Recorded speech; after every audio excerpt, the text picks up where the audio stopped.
नारद संत आहेत म्हणून त्यांना चिंता आहे.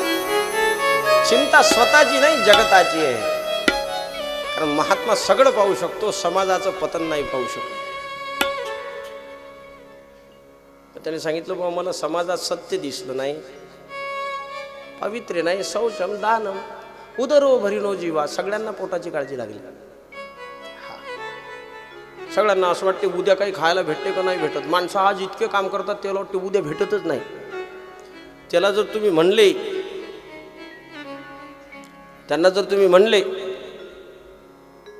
का चलता का पंढरपूरला, ते म्हणलंय बा आपल्याच्याने येणं होत नाही, आपल्या पाठीमागं लय काम आहेत, आपलं जमतच नाही. मी जर तिकडे आलो तर इकडे कसं होईल. मग मला प्रश्न पडतो तू मेल्यावर कसं होईल. तू जिताय तोपर्यंत ठीक आहे, तू हे सगळं चालवशील, पण तू मरशील ना एक दिवस, आणि तू मेल्यावर मग कसं होईल हे सगळं. अरे बाबा ही जगाची रहाट गाळगा आहे, हे याच्यात काही फरक पडत नाही. इथला नियम आहे के वृक्ष कहे पात से सुनो तात मोरी बात, अब के बिछड़े कब मिले कब होगी मुलाकात.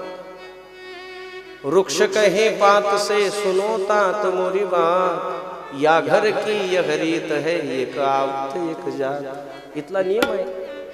पिकलेलं पान गळून पडलं, त्या पानाला प्रश्न पडला याची माझी गाठभेट होईल का. त्याने प्रश्न केला म्हणजे दादा तुझी माझी गाठभेट होईल का नाही. तो म्हणला या घरातली एवढीच रीत आहे, एक जातं दुसरा येतं. मग आमच्या गावाकडं म्हण आहे आजा मेला नातू आजचा. तुमच्या गावाकडे आहे काय. जमलं मग आपलं सारखंच आहे. आमच्या गावाकडं मेल्यावर माणसं जाळतात, तुमच्या गावाकडं कसं आहे सारखंच आहे का. मग जमलं.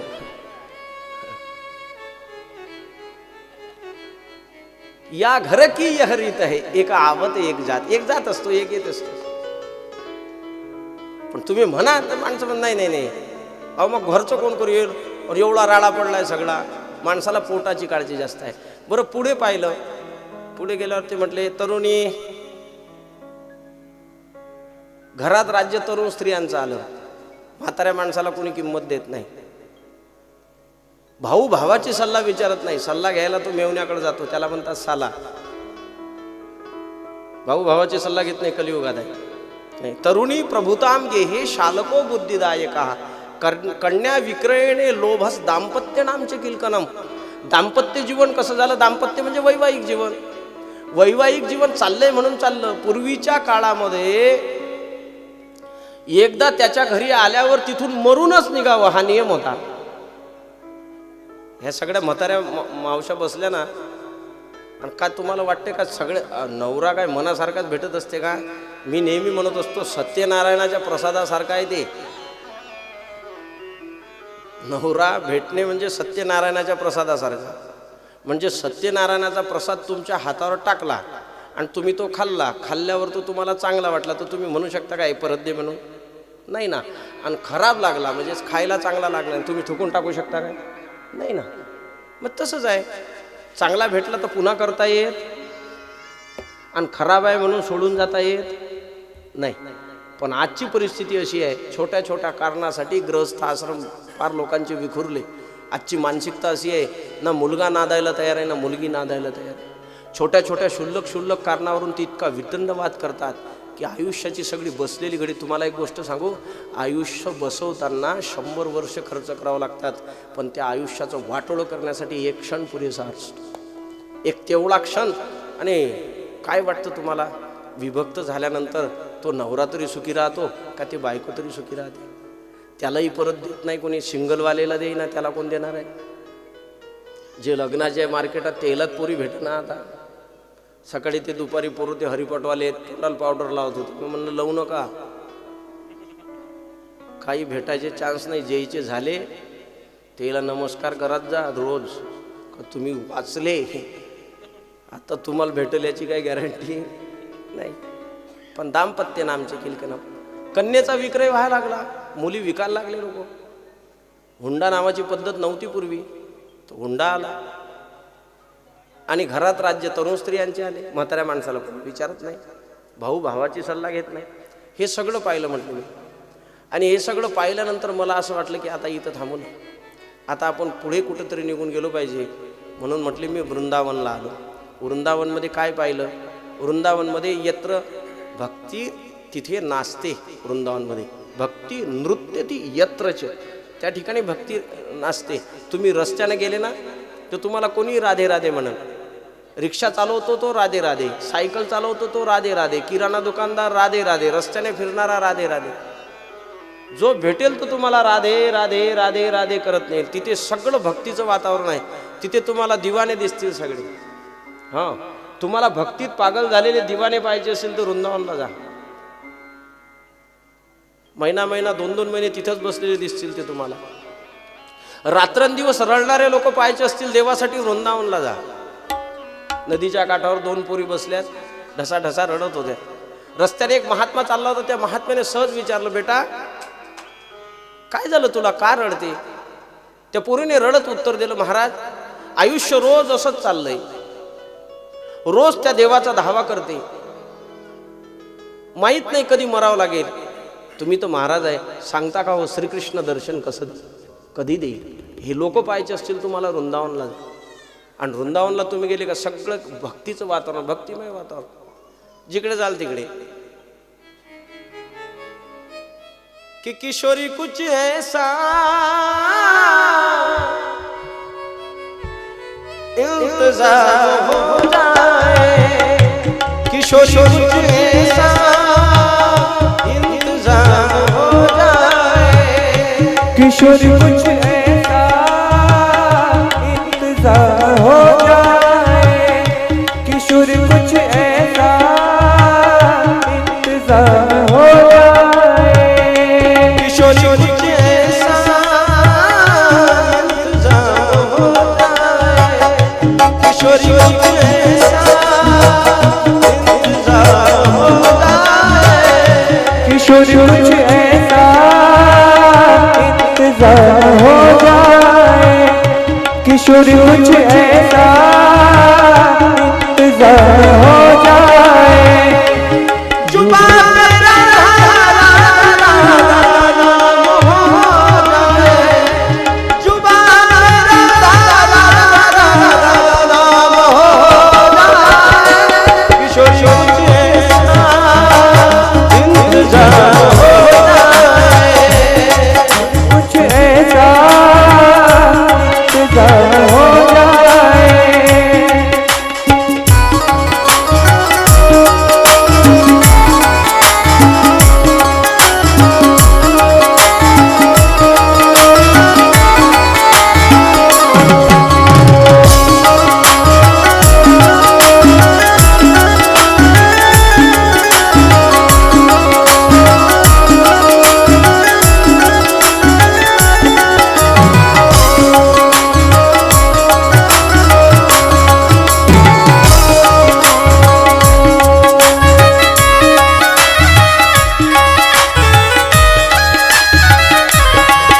हो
मी तिला रामाची भेट घडवणार. भगवान म्हणले का रे आपल्याला तर घरी जायचं आहे. म्हणले एक काम करूया, विमानानंच जायचं आहे ना. विमानानं किती वेळ लागतो जायला, फक्त घरचे कपडे सुकून घ्या, नाही तर तिथंच वाळत घालायला. कपडे सुकलेले पाहिजे, घरून घेऊन जातात. ओले कपडे घेऊन नाही तर आपले लोक विमानातही वाळत घालतात. ते विमानातल्या लोकांना सांगायला लागते काही कपडे वाळत घालत नाही, घरून वाळत आणत दुसरे. आपल्याला विमानातच जायचं. हो, मग जाता जाता माझ्या आईकडे थांबू ना 2 मिनिट. विमान थांबवलं. आई पूजा करत होती. हनुमंताने आवाज दिला, मा. आईने आवाज ऐकला. इतक्या दिवसाचं लेकरू देव बाजूला सारले पळत पळत आले. हनुमंत आला. तू हनुमंतराने सांगितलं, आई हे राम आहेत, तुला दर्शन पाहिजे होतं ना, हे राम आहेत. त्यावेळेला आईने उत्तर दिलं हनुमंतरायाला, हनुमंता तुझ्या जन्माच्या वेळेला मला जो त्रास झाला ना बाळा, आणि आज तू माझं हे काम केलं, तर मला असं वाटते की तो तुझ्या मातृ ऋणातून आज उत्तीर्ण झाला. मनुष्याने जीवनात एक काम तरी असं करावं की जे काम आपल्या आई वडिलांना प्रसन्न करून जाईल, आणि तेवढं काम जर तुम्ही करसाल ना साहेब, तर त्यांच्या ऋणातून उत्तीर्ण होता. वर्षभर मला माहित नाही भाऊ इथं किती येतात, किती थांबतात, किती जातात, त्यांचा वेळ किती आहे, शेड्यूल कसा आहे. कारण असं आहे, लक्ष्मी ज्याच्याकडे येते त्याला झोपू देत नाही, सुखानं खाऊ देत नाही. हा, तुमच्याकडे पैसा आला ना, तुम्हाला झोप नाही. लोक आमच्या लोकांना म्हणतात, बाबा रात्रभर प्रवास करते ना तो, त्याच्या मागे लक्ष्मी आहे म्हणून. अवदसा असते घरी झोपला असता तो, टंगड्या टाकून बायकोला म्हणलं असतं, मसाला टाकायच जाणं भाजी काय तशी खाऊ घालत बिचारे, असं म्हणलं असतं. लक्ष्मी आले का सुखान खाऊन देत तुम्हाला. सुखान म्हणजे झोपू नाही देत, तिचं लक्ष न जाईल. मग ज्याच्या पाठीमागा लक्ष्मी जास्त, तो जास्त फिरस्ती असतो. पण एवढ्या शेड्यूल मध्ये या सगळ्या वर्षाच्या धावपडीत ती 8 दिवस ही भागवताची कथा. कारण सप्त्याचा पिंड नाही त्यांचा, नाही सप्त्याचा पिंड नाही त्यांचा. आता मी 2-3 वर्ष झाले मी संपर्कात नाही, सप्ताह करण्याचा पिंड नाही त्यांचा. त्यांचं पिंड आहे उभे राहणे, उभे करणे, हा पिंड आहे. आणि तो ज्याचा त्याचा पिंड असतो. जगातल्या प्रत्येक माणसात जो गुण आहे तो लय महत्वाचा आहे. मी म्हणत असतो, तुम्हाला जर समाजकारण जमत असेल तुम्ही करा. आमच्यातले काही महाराज लोक म्हणतात, आम्हाला कीर्तन नाही करता येत. अरे तुला नियोजन चांगलं करता येतं, हा गुण कोणाकडे आहे. आम्हाला नियोजन नाही जमत. आमच्यातले काही लोकांना जे कीर्तन जमत नाही ते तीर्थयात्रा चांगल्या काढतात, आम्हाला नाही जमत ते. पण जर कोणी म्हणलं लोकल गोळा करा तीर्थयात्रा 100 लोक घेऊन जा, मी म्हणलं एक तिकडे कोण दाडीत पाणला जा, चलता गाव काकू तुम्हा आई सारखी, चलता गाव काकू घरीच राहील मग का येऊन तूही जाऊ नको, मी नाही जा. पिंड असतो ज्याचा त्याचा, ज्याने त्याने ते केलं पाहिजे. मी काय म्हणतो ते माझ्या बोलण्याकडे लक्ष द्या.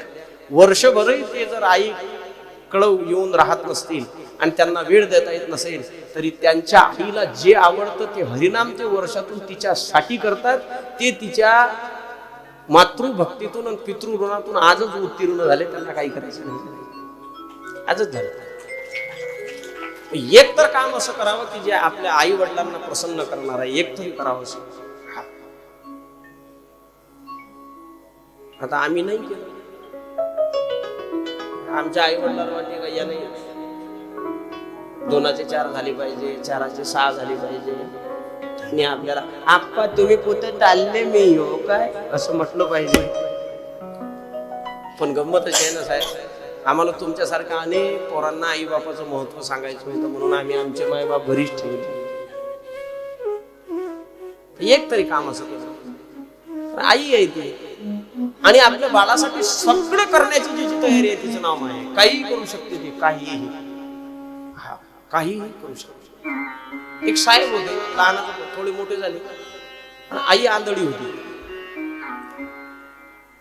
पण असं आहे, तुम्ही जर दिसाला काळी असाल तर गावाकडचे लोक डोंबळ्या म्हणतात तुम्हाला. हा, आपल्या गावाकडचे लोक लय भारी. हा, लेज गोरा असला उन्हात गेला का त्याला लाल्या म्हणतात माणसं. हा, तेव्हा आला लाल्या.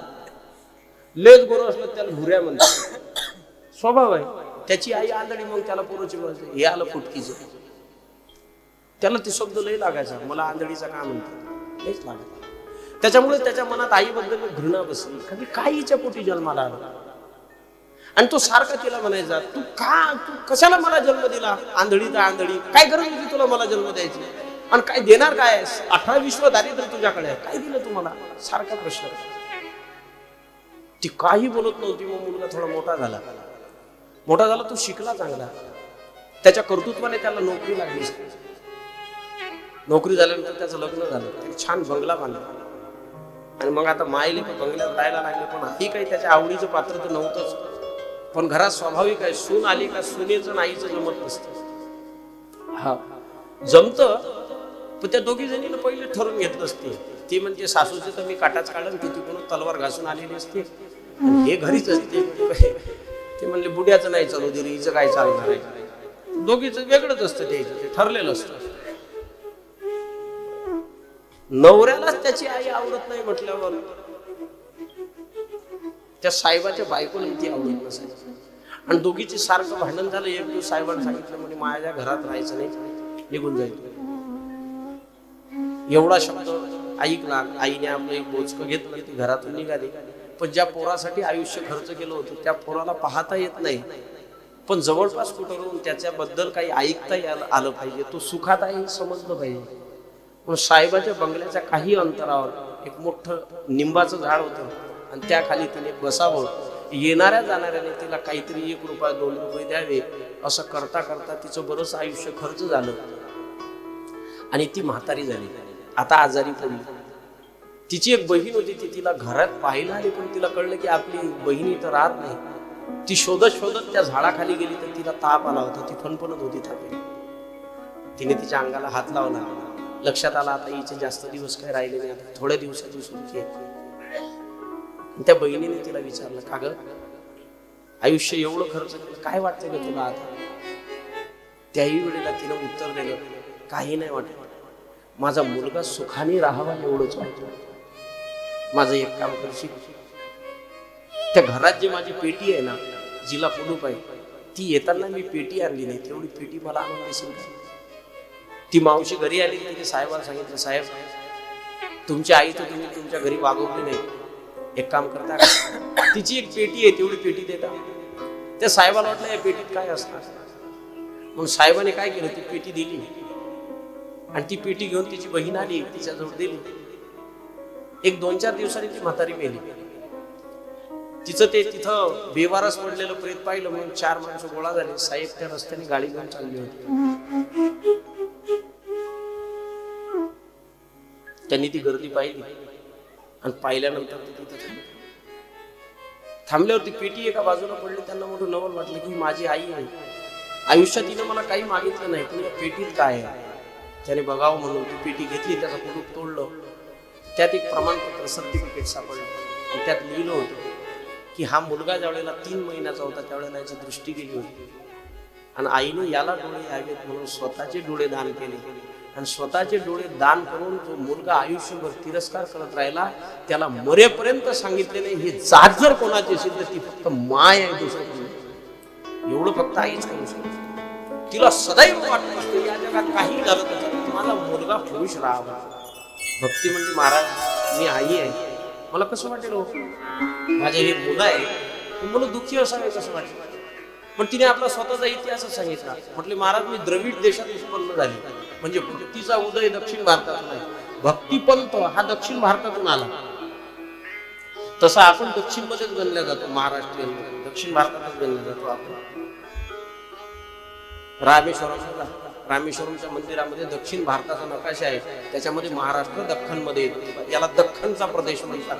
दख्खन हा दक्षिणचा अपभ्रष्ट स्वरूप आणि याचा उदय झाला इथे. द्रविडे उत्पन्ने साठ, कर्नाटके वृद्धिंगता, कर्नाटकमध्ये मोठी झाली वाढली. क्वचित महाराष्ट्रात काही ठिकाणी सन्मान मिळाला. हा म्हणजे सप्ताह असला तर महाराष्ट्रात लोक हो होतात. सप्ताह संपू द्या, ते काय असतं रे आता येते हे आता चालू आहे गावाकडे, तुमच्या गावाकडे हा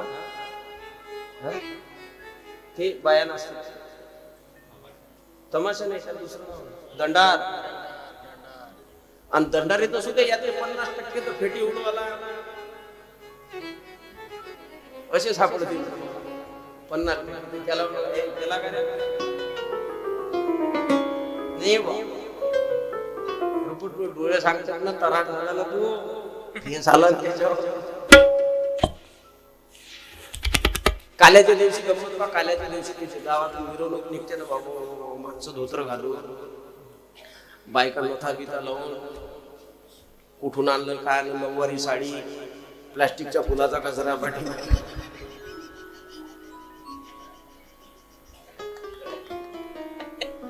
खोट आहे का खरं आहे कुठं जायचं माहित आहे ना आयुष्यात आग आणणार आहे मग ते आपला प्लास्टिकचाच लावत नाही असं वाटतं लोक म्हणतात हा आमचं गाव पंढरपूरच झालं अरे आजच्या दिवस उद्या पाय काय क्वचित महाराष्ट्रात कधी कधी भक्तीला सन्मान गुर्जर जीर्ण सांगता गुजरात मध्ये गेली जीर्ण झाली गुजरातला काय जीर्ण झाली गुजरात मध्ये भक्ती उपासक थोडी सगळे व्यापारी लक्ष्मीची पूजा करेल का भक्ती करी ती म्हटली मी गुजरात मध्ये जीर्ण आहे पण पुन्हा वृंदावन मध्ये आली मी तरुण झाली महाराज पण कालाच्या भोगामध्ये माझे पोरं मात्र म्हातारे राहिले का कलीच्या काळामध्ये ज्ञान आणि वैराग्याला कोणी हाताला धरायला तयार नाही लोकांना देव पाहिजे पण ज्ञान विरहित आणि वैराग्य विरहित भक्ती त्यात वैराग्याचा ज्ञानाचा अभाव आहे कधी कधी तर खूप सांगता येतात ते म्हणतात काय खायचं ते खा काय प्यायचं ते प्या फक्त आमचं नाव घ्या आणि आमच्या नावाचा अंगारा लावा आम्ही तुम्ही बरोबर वेळा पडतो अरे काय भले अरे तू नरकात जातो का तुझी गॅरंटी नाही याला इकडेच पाठवतो कलियुगात भक्ती आहे पण तिला ज्ञानाचा अभाव आहे त्याच्यामध्ये वैराग्याचा अभाव आहे त्याच्यामुळे ते कालाच्या प्रभावात जळलेलं आहे नारदांनी तिला सुरुवात वृता खेदे शुभाने अहो चिंता तुरात श्री श्री कृष्ण नाम स्मरे दुःख गमिष्यति तिला वृता खेद वृथा म्हणजे फुकट व्यर्थ खेद म्हणजे चिंता व्यर्थ चिंता करत जाऊ हा नियम लक्षात ठेवा व्यर्थ चिंता करून जाऊ नये आणि एक गोष्ट सांगू ईश्वर ज्या वेळेला एक रस्ता बंद करतो त्यावेळेला तो 10 रस्ते मोकळे करत असतो म्हणून एक बंद झाला म्हणून घाबरायचं नाही कारण त्याने कदाचित तुमच्यासाठी दुसरे रस्ते उघडून ठेवले असते हा व्यर्थ चिंता नाही करायचं काय होईल जे व्हायचं ते होते हा असं आहे जे होणार आहे ते होणारच आहे तुमची चिंता करून थांबणार नाही आहे की नाही कधी कधी महिना पाऊस येतो लोक चिंता करत बसतात कसं होईन आपल्या सोयाबीनचा ये महिना तू काय चिंता करतो तू भजे खाल्ले पाऊस चालू आहे ती काय तू हा चिंता केली म्हणून चालू झालं नाही बंद होणार नाही ती येणार आहे ते होणार आहे ते होणार आहे चिंता करून काही होणार नाही आणि जे होणार नाही ते कधीच होणार नाही त्याची चिंता करू नका कधीच होणार नाही रात्रभर चिंता करत बसला ते म्हणे का झोपले नाही म्हणे उद्या की नाही माझी इच्छा आहे सूर्य पश्चिमेकडून निघाला पाहिजे तू टंगड्या वरकडून डोकं खाली केलं तरी सूर्य पूर्वेकडून निघणार आहे त्याने काही बदल होणार नाही जे होणार नाही ते होणार नाही त्याची चिंता काय करायची तुम्ही एक दिवस ससत झोपलं झाडाखाली आणि झाड होतं सागाचे पान भले मोठे त्यातले एक पान गळलं खाली यायला लागलं याची झोप कोणी त्यानं आणि जे पळा निघालं म्हणलं का जोरजोऱ्याने रस्त्याला हरण भेटलं ते म्हणे काय अरे झालं काय एवढा पळतो कशासाठी ते म्हणे सांगायला वेळ नाही जगायचं असेल तर पळ मरायचं असेल तर थांबा आता म्हणल्यावर असं कोण थांबते का ती पळा लागली पुढे गेल्यावर कोल दिसतो हे दोघं पडताना पाहिजे पाठीमाग ससा हरी पळा लागली काय ते म्हणे झालं काय माग अध्यक्ष त्याला विचारलं झालं का मरायचं असेल थांब जगायचं असेल ती पळा लागला पुढे वाघ बसला हे काय गंमत आहे ओलं पडतं पुढे त्याच्या पाठीमाग हरण उलटी दिवस कशी आली पाठीमाग त्याला विचारलं झालं काय पाठीमाग हरीला विचारलं झालं काय पाठीमागे सस बरं झालं काय तर म्हणलं हा पळायचं असेल जगायचं असेल तर पळा मरायचं असेल तर मागही पळा बरोबर लागलं पाठीमाग पुढे धावता त्या वाघाला दिसलं की याच्यात खाई आहे आता मरावं लागतं थांबून घेतलं हे पाठीमागं मग चला अरे चला कुठं पुढे खाई आहे मरावं लागतं हा मग आता कसं मरत आता मरतो कशी काय झालं माहिती आहे मी झोपलो होतो आणि डोळे उघडले तर मला एकदम असं आभाळ दिसलं. तो झोपला कुठं होता तिथलं तिथं पाहिलं तर ते सागाच्या झाडाखाली झालं. तर ते सागाचं पान पाहिलं तर ते पडलं. असं आहे का? तेवढ्यात एक सिंह आला. अरे काय हा म्हणलं आभाळ तसं काही नाही, सकाळी गांजा दुपारी नशा आली का असं. अरे आभाळ कुठे पडत असते का? ते कधी पडणार आहे का? तुम्ही किती चिंता केली, किती काळजी केली, पण ते होणार नाही. जे होणार नाही ते होणार नाही, आणि जे व्हायचं आहे ते होणार नाही. मग तुम्ही किती चिंता. तिला सांगितलं वृथा खेदेश बाले. आणि जेव्हा खरंच चिंता करायची वेळ येते त्यावेळेला चिंता केल्यापेक्षा चिंतन करत जावं. माणसावर जेव्हा गहन संकट येते त्यावेळेला चिंतन केल्यावर काय होते उदाहरण देऊन सांगितलं. द्रौपदीच्या परित्रात येन कौरव कष्टला पालिता सर्जर्यं पृष्ठवापिनो. उदाहरण देऊन सांगितलं. खरं संकट कोणा? द्रौपदीवर. रजस्वल आहे, एक वस्त्र आहे, ती कोणाच्या तरी घरची सून आहे, आणि भर सभेमध्ये दुःशासन तिला खेचून आणतो. तिने आयुष्यात कमावलेली इज्जत 2 मिनिटात धुळीला मिळणार आहे, एवढं मोठं गहन संकट आहे. तिने चिंता करायची तोपर्यंत चिंता केली ना. आता तिच्या लक्षात आलं चिंता करून काही उपयोग नाही. त्यावेळेला तिने एक केलं, चिंता केली नाही, चिंतन केलं. आणि चिंतनाचा परिणाम असा झाला की भगवान श्रीकृष्णाला साडीचा अवतार घ्यावा लागला आणि तिच्या चिंतेचं लज्जेचं रक्षण करावं लागलं. म्हणून चिंतापेक्षा चिंतन श्रेष्ठ आहे. म्हणून चिंता नाही, चिंतन किया कर. चिंतन करत जा. भगवान प्रगट झाले आणि द्रौपदीला चिंतेतून वाचवलं. तिने सांगितलं महाराज मला तुमच्या वाक्यावर पूर्ण विश्वास आहे. मला हे ज्ञात आहे का कयादूनंतर ध्रुव तुमच्या कृपेमुळे भगवत भक्त झाला आणि 4.5 वर्षाचा ध्रुव भगवत भक्त झाला आणि कयादूनंतर प्रल्हाद हा वैष्णवांमध्ये अग्रगण्य झाला. तुम्ही म्हणसाल मी तसं करेन. मग तिला समजावून सांगितलं आणि तिला सांगितलं आता चिंता करू नको, तू भगवंताची प्रिय आहेस. जेव्हा जेव्हा अवतार घ्यायची वेळ पडेल तेव्हा तेव्हा भगवान तुझा अंगीकार करून तुला सुख आणि आनंद देण्यासाठी अवतार. त्या मुलांना जवळ घेतलं आणि त्यांच्यावर प्रयोग करायला लागले. मग वेदाचा घोष करायला लागले, गीतेचा पाठ करायला लागले. वेद वेदांत घोषेच गीता पाठे मुहुर्मुहु. वेद वेदांताचा घोष करायला लागले, गीतेचा पाठ करायला लागले. थोडा त्राण यायचा ना मुलांमध्ये आणि ते मुलं पुन्हा जसेच्या तसे व्हायचे. आता काय करावं? आकाशवाणी झाली. लोक म्हणतात आता आकाशवाणी कधी होईल? लोक म्हणतात का हो आकाशवाणी आकाशवाणी. आता आम्हाला काय ऐकायला येत नाही आकाशवाणी. पूर्वीच्या काळात आकाशवाणी होती. आता तुमची आकाशवाणी कुठे गेली? आकाशवाणी आता येईल. पूर्वीच्या काळामध्ये ते आलं होतं रेडिओ, ट्रान्झिस्टर म्हणायचे. ते लावलं की तो माणूस यायचा म्हणायचा ये आकाशवाणी अभिया बिना का गीत मला सुनले जाए. काय म्हणायचं हे काय आकाशवाणी तेव्हाही होती ना आताही आहे. आताही बदलली असं थोडी. आकाशवाणीच आहे. आणि त्या आकाशवाणीने सांगितलं महाराज तुम्ही सत्कर्म करा.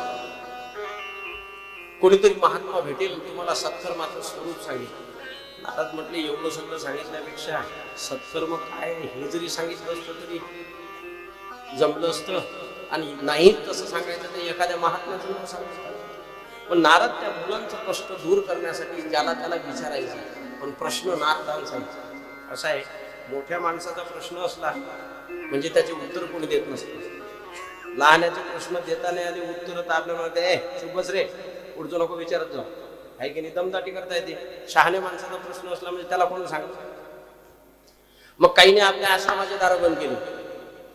काही तुम्हाला जे नारद आले असं समजलं की मागच्या दारातून निघून जायचं. सांग बाबा तीर्थयात्रेला गेलो असं करता करता नारदांना कोणी सांगत नाही. ते फिरत फिरत आले विशालापुरीला. तिथे सनत कुमारांची भेट झाली. झालेला सगळा प्रकार सांगितला.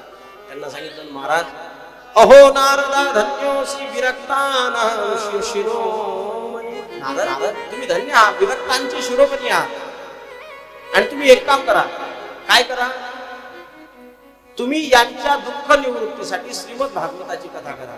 ते म्हणे महाराज, अहो एक पार्टी तर तगडी पाहिजे का नाही कथा करायला. एक पार्टी चालेल बिना पैशावाली, सांगणाऱ्याकडे पैसा नसला तर चालते, पण करणाऱ्याकडे तर पैसा लागेल का नाही. मंडप टाकायचं आहे, डेकोरेशन टाकायचं आहे, साऊंड आणायचं आहे, जेवाची सोय लावायची, महाराजाची सोय, काय सोपं असते का कामी. अहो सुईच्या धाग्यापासून तर कपाळाच्या कुंकवापर्यंत सगळं जाणावं लागतं. तुम्ही महाराज आपण तर दोन्ही फकीर आहोत. ते म्हटले हे पहा, तुम्हाला द्यायची गरज नाही, कारण पूर्वी कधीतरी तुम्ही आम्हाला रामायण सांगितलं होतं, तो मोबदला आमच्याकडे शिल्लक आहे. आता आम्ही तुम्हाला भागवत सांगू, राहायला मंडपाचा खर्च ते करण्याची गरज नाही. आपण काय करू की गंगाद्वारे समीपे तू तटमानाननाना, गंगाद्वार व्यासांची कुशाग्र बुद्धी, म्हणून म्हणतात नमोस्तुते व्यास विशाल बुद्धी. व्यासांची बुद्धी विशाल नाही. आतापर्यंत चित्रपट खूप निघाले, पण त्याचे 34च थॉट, अजून 35वा विचार कोणी केला नाही, 34च आहे. आणि ते 34चे 34 थॉट महाभारतात आलेले आहे. म्हणजे आतापर्यंत चित्रपटातही ज्या स्क्रिप्ट लिहिल्या गेल्या त्या व्यासांच्या बुद्धीवरच आधारित आहेत. अजून कोणी नवीन प्रयोग केला नाही. म्हणून म्हणावं लागतं नमोस्तुते व्यास विशाल बुद्धी. हे मुद्दाम सांगितलं, तुम्ही तिकडून आले म्हणजे आता येईला सांगून काय उपयोग, येईला काय थॉट चित्रपट काय गेलं ते, येईला फक्त तुझ्या उसाला लागेल खोला दिसलं ते काय केलं ते, कोणी काढला काय काढला. चित्रपट किती चांगला निघो. अहो दुर्दैव तर असं आहे, लोक म्हणतात ते हिरोचं गाणं पाहिलं का, हिरोला आवाज असतो का कुठं रे, ते गायकाला काय हिरोला काय येते, त्या गायकाला काय गेलं, लोकांना काय घेणं देणं नसतं. पण व्यास हुशार आहे, त्यांनी एक एक पात्र असं छान लिहिलं आणि त्यांनी नाव दिलंय गंगाद्वार. नाही तर तुम्ही भारतवर्ष फिरा, तुम्हाला गंगाद्वार कुठं नाही सापडणार, हरिद्वार सापडेल, गंगाद्वार नाही सापडेल. पण गंमत अशी आहे का पूर्वीच्या काळामध्ये वैष्णव आणि शैवांचा वाद होता. पूर्वी खूप वाद व्हायचे. मग जे विष्णूचे उपासक आहेत ते हरिद्वार म्हणायचे आणि जे शंकराचे उपासक आहेत ते हरद्वार म्हणायचे. मग वाद होऊ नये, वैष्णवांना राग आला नाही पाहिजे, शैवांना राग आला नाही पाहिजे, म्हणून नवीन शब्द वापरला गंगाद्वार. कारण हरिद्वारला गेले का बद्रीनाथला जायला रस्ता तिथूनच आहे हरिद्वारवरून, आणि केदारनाथला जायचा तरी रस्ता तोच आहे, आणि गंगोत्रीला जायचं तरी रस्ता तोच आहे, आणि यमुनोत्रीला जायचं तरी रस्ता तोच आहे. म्हणून हरिद्वार किंवा हरद्वार म्हटल्यापेक्षा गंगाद्वार म्हणायचं, कोणाला राग नाही. गंगेच्या आनंद देवभूमी आहे, उत्तराखंड देवभूमी आहे, तिथे दैवी शक्तीचा आजही वास आहे. तो अनुभवण्यासाठी तुम्हाला इथून साधू होऊन जावं लागेल. हा तुम्ही भजे खात गेले तर तुम्हाला काही नाही दिसत. हा तिथं गेल्यानंतर तुम्हाला साधू हृदयाला जावं लागेल. त्या देवभूमीत कथा करू, आनंद नामक घाटावर तिथे खूप वटवृक्ष आहेत.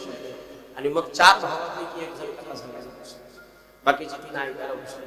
पाहता पाहता त्या कथेची महती एवढी कळली का माणसं म्हणजे दिल्लीपासून माणसं यायला लागली. कथा हरिद्वारला ठेवायचं कारण काय आहे, कारण वर हिमालयामध्ये सिद्ध संत राहतात, हरिद्वारमध्ये शिकणारे साधक राहतात, आणि दिल्लीमध्ये ग्रहस्थी राहतात. म्हणजे साधकांना सुलभ व्हावी, सिद्धांना सुलभ व्हावी, आणि ग्रहस्थ्याला सुलभ व्हावी, म्हणून हरिद्वार ठिकाण ठरवलं. आणि त्या हरिद्वारमध्ये कथा जेव्हा चालू झाली तेव्हा कथा चालू झाली आणि भक्ती आपल्या 2 मुलांना ताता थैया करत होती. भक्ती सुतो होते तरुणो प्रेमे गुरुवा सहसा श्री कृष्ण हरे हरे मुरारी नाना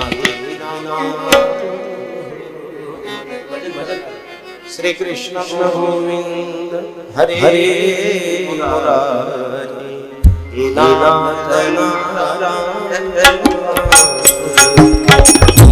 श्री कृष्ण गोविंद हरे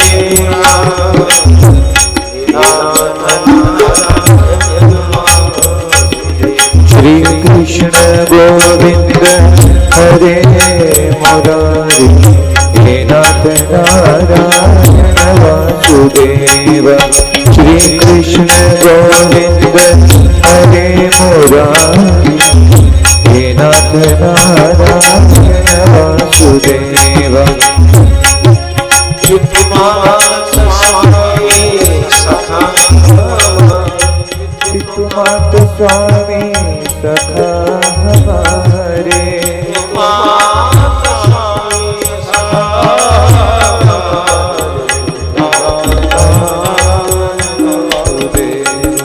श्री गोविंद हरे मुरारी हे नाथ नारायण वासुदेव श्री कृष्ण हरे मुरारी हे नाथ नारायण वासुदेव